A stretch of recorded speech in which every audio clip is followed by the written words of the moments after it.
Legal analysts say the president's own words could come up at trial, but despite that, the president has not held back, continuing to attack Comey on social media and before leaving the White House for the Ryder Cup. President Trump lashed out at former FBI Director James Comey while leaving the White House this morning. He's a dirty cop. He's always been a dirty cop.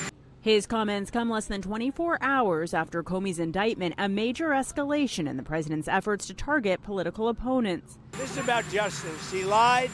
He lied a lot. There are costs to standing up to Donald Trump. Comey has denied the charges against him, responding last night on social media.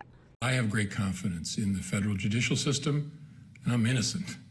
So let's have a trial and keep the faith.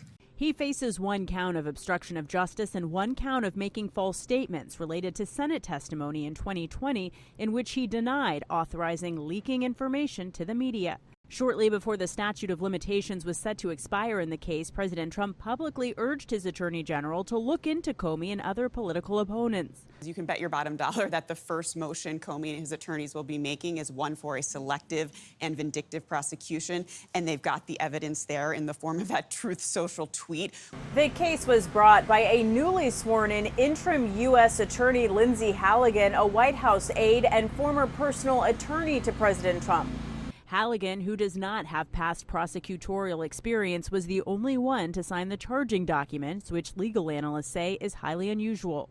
It's really hard to overemphasize at this point the gravity of this situation. American prosecutors, federal prosecutors, the DOJ is supposed to be an independent, apolitical body that's essential to preserve democratic values, precisely for the reasons we see playing out right here. Comey is scheduled to appear in court October 9th.